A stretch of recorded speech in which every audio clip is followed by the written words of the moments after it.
I got my baby. And they took her because she's found out what I've done. What'd you do? She has video implicating all of us.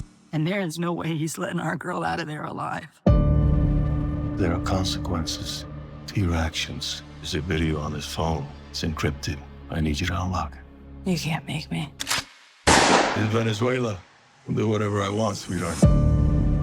I got a niece, the senator's kid. She's a journalist. She got too close to something down there, and she pissed off the wrong people. I got a guy who's gonna get us in. Kid's a whiz with computers. And you know how to use that thing? You're gonna be okay down there, yeah? I'm good. You stay close. These people are in the middle of a war. Everyone you see is a threat. Move, move! With the Narcos and the rebels, it's damn near impossible to set an extraction point. Let's go get her. Sorry about that one, G. Look at me! We don't have a lot of time.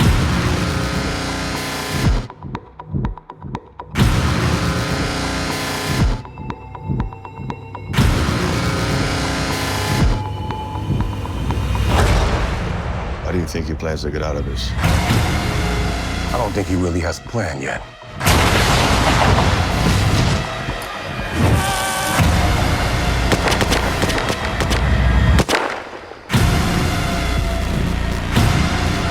He had no idea. What he got himself into down here.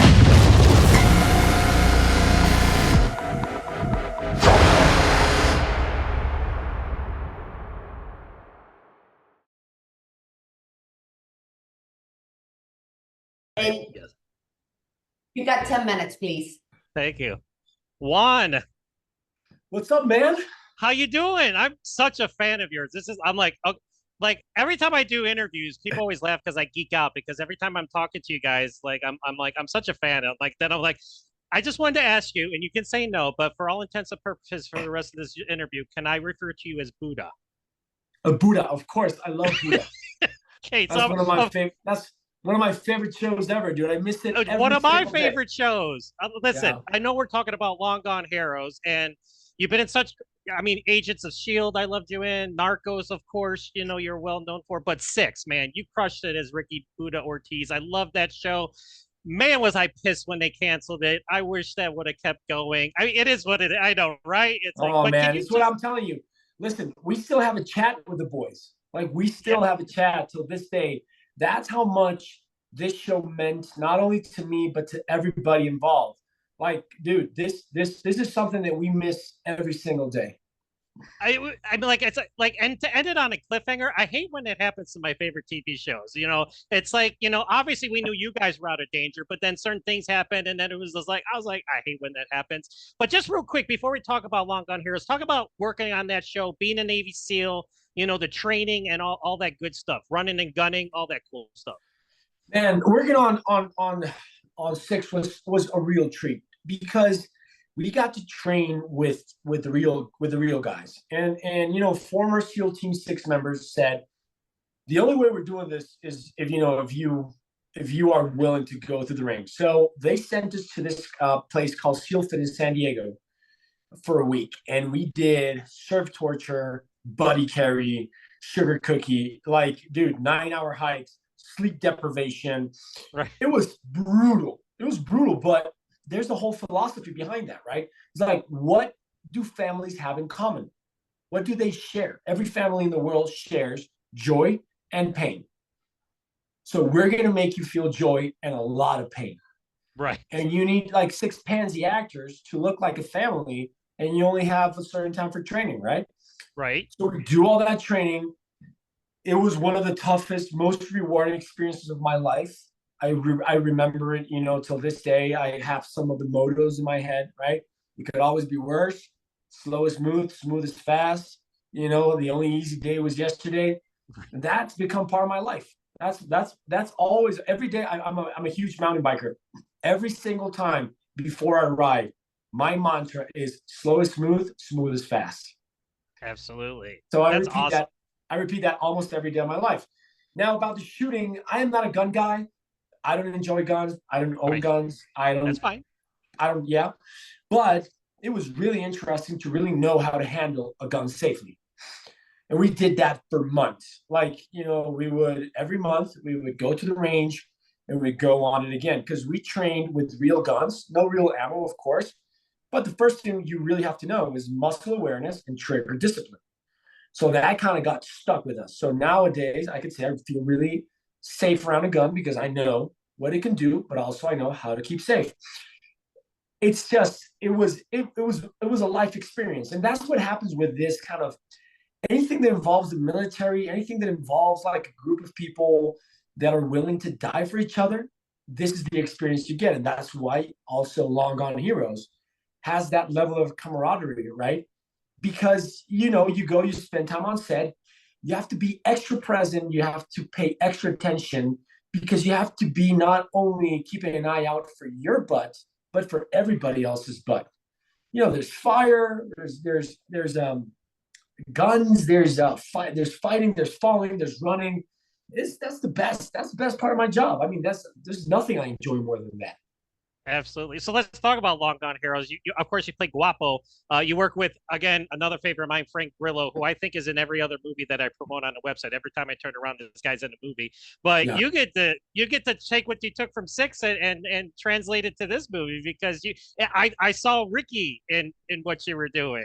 Now, talk about Guapo. You have the best introduction to a character ever. Now, it's kind of somber because Frank Grillo and his team descend on this house and the whole family's been slaughtered, and you're sitting there eating birthday cake. So let's talk about that best introduction ever. Talk about that. Dude, it's the best. I don't know if it's the best intro ever for a character, but it's the best intro ever for a character in my career. Listen, nothing against slaughtering a family, but I thought to introduce your character, I thought it was it was absolutely brilliant. It was so, but also like, you get a scene like that, right? Right. And you're like, how the hell am I going to play this? You're like, what am I going to play? The heaviness of the situation? Like, it's already heavy as it is, right? Like, dead people everywhere, dead kids. And like, children, too. I mean, oh my God. It was like so, or I go completely opposite. I go total psychopath, and I just behave as if it was the most normal thing in the world. I thought you chose correctly. Yeah, you're like nonchalant. You're like John Swab being a complete psychopath. He goes, dude, you're going to go that route, right?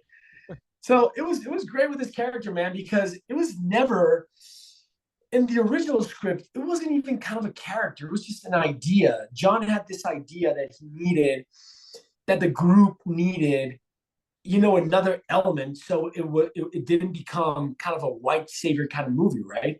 Because if you drop a bunch of really trained American hard ass guys, hard pipe hitting, you're like, okay, buddy.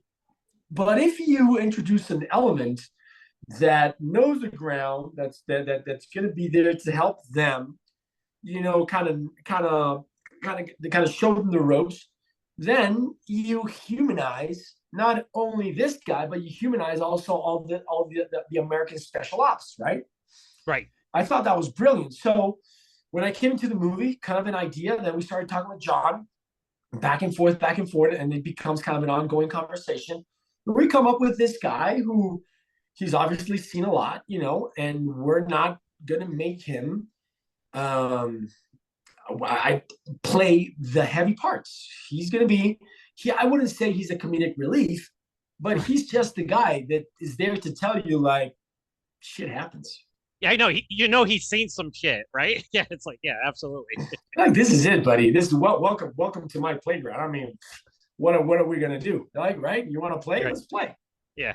Now talk real quick because we only got a few more minutes. Like, talk about again Frank Grillo. Like I said, he's always plays these intense characters. How is it working with him? Yeah, Josh Hutcherson, Bo Knapp, who I love on SEAL Team right now, another favorite of mine. Talk about working with all these guys. Look, I had already worked with Bo on Vandal. We didn't share a scene, but I saw his work, so I knew he was a fabulous actor.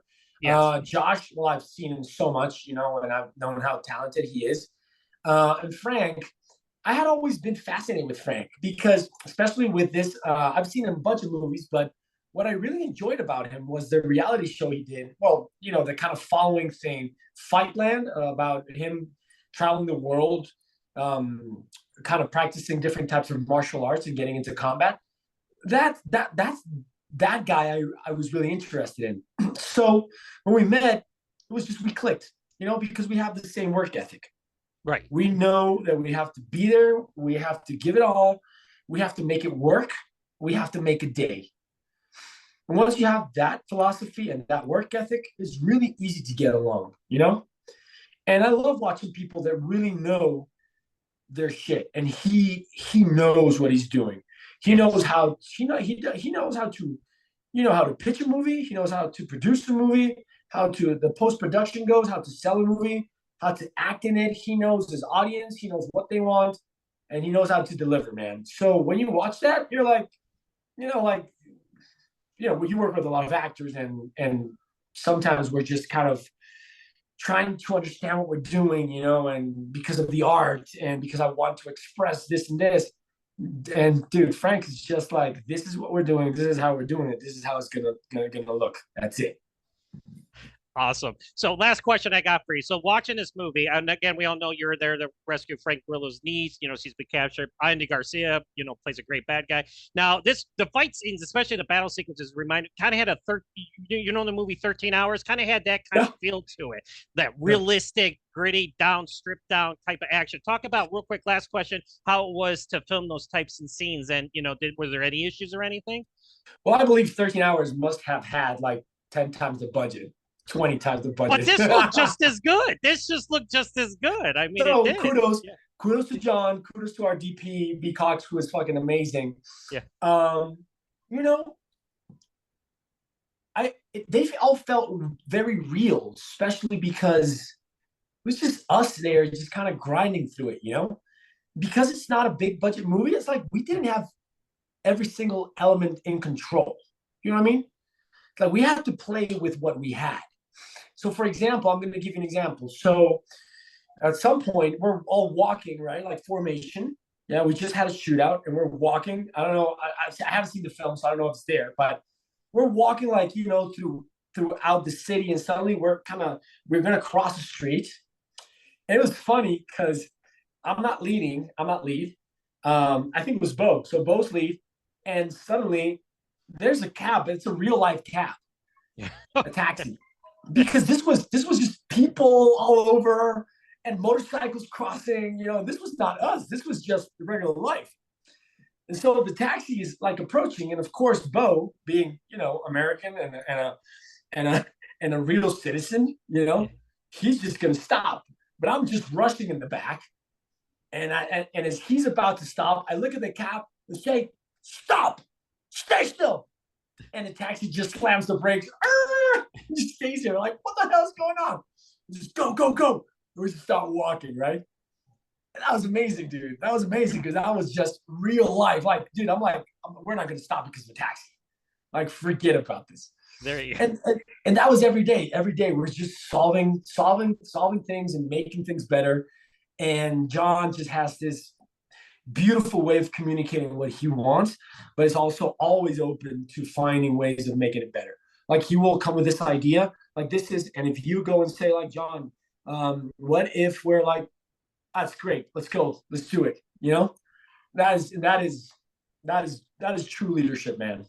Awesome. Again, I can't thank you enough for giving me the time to talk to me about the movie.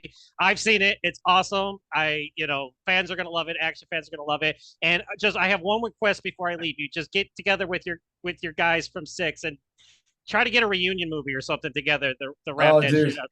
Yeah, we've been talking about that forever. Honestly, I just hope, we would have had a little bit more support, anyway. It is what it is. I understand. It is what it is. It was a great show. You're great. I'm a big fan. I love this movie, and I hope. Thank you. I mean, I know you do other genres, but you kick it in the action genre. I love it. You just kick ass, man. And I can't thank you enough for giving me the time to chat. Thank you so much. Thank you, boss. I really appreciate it. All right, you have a good one and enjoy the rest of your day, sir. All right, bye-bye. Thank you, my man.